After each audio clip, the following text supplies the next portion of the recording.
Hi everyone, it's Jordan again, and for today we are going to be looking at our final point from Billy Graham's article on time.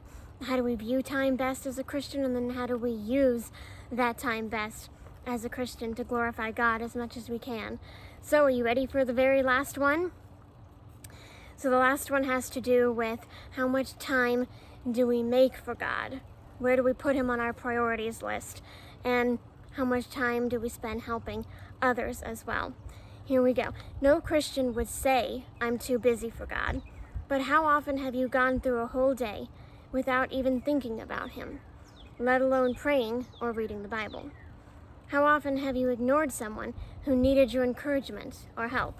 So let's stop there and think about what our answers would be. Just over the past couple days, past week, how many times have you thought about God?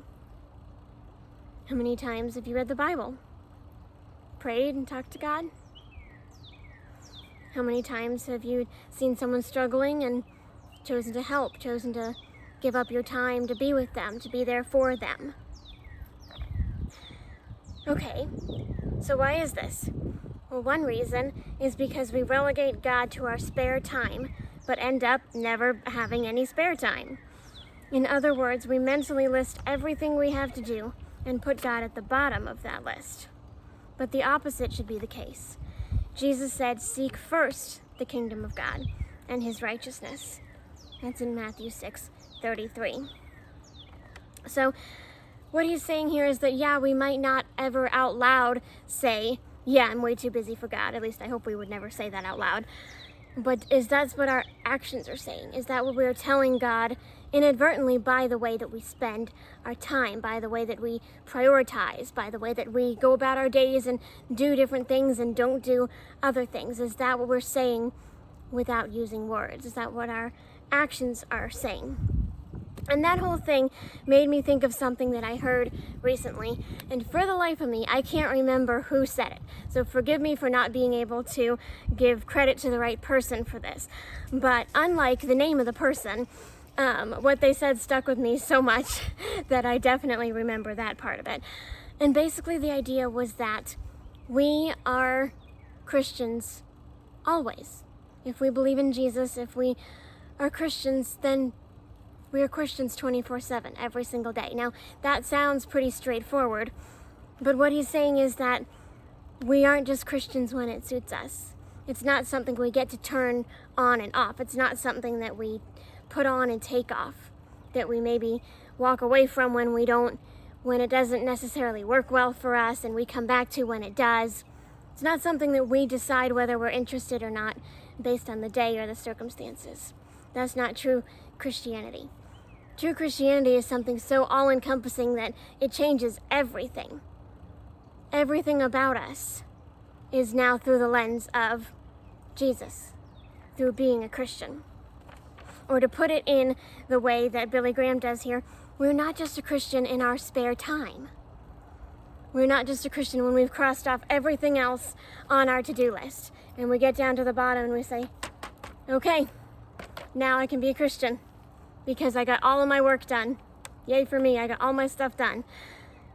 That's not what Christianity is.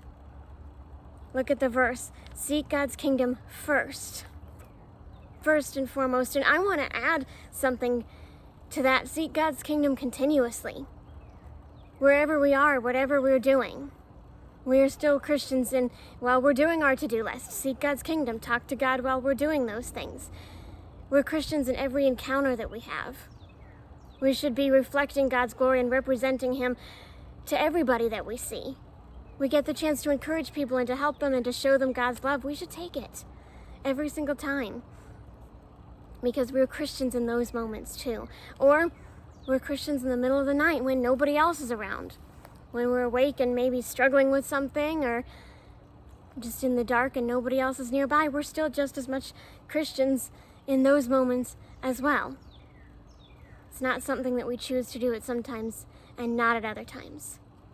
It's something that we're all in 100%. Every second is something that we are. It's our identity. Do we choose to live like that? Is that something that we make enough of a priority that people could tell?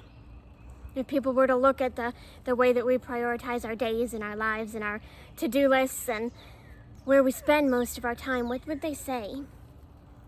Would they be able to tell? Would they be able to tell if they looked at me and at my life? I hope so, but I see many areas where even if I have the spare time, I still say, later, God. I'll talk to you later. Maybe tonight. Maybe tonight before I fall asleep, and then guess what? I crawl into bed, fall asleep before I talk to God. I say, I'll read the Bible later. I'm kind of in the middle of something right now. Maybe I'm on my phone, maybe I'm doing who knows what. Maybe I can do it later if I have the time. And then I know I'm not going to make the time. I want people to be able to look at my life and my actions and the way that I go about my days and say, absolutely. Absolutely, she's a Christian in every moment of the day. Absolutely, she takes the time to encourage and help people every moment she can. Absolutely. And I want that to be said of you as well, that all of us together, that we seek first the kingdom of God, that we seek it foremost, is the first thing on our list, and that we seek it continuously, constantly, every day, no matter what's going on, that we seek God's kingdom. Because Jeremiah 29:13 says we will seek God and we will find him when we seek him with all our heart.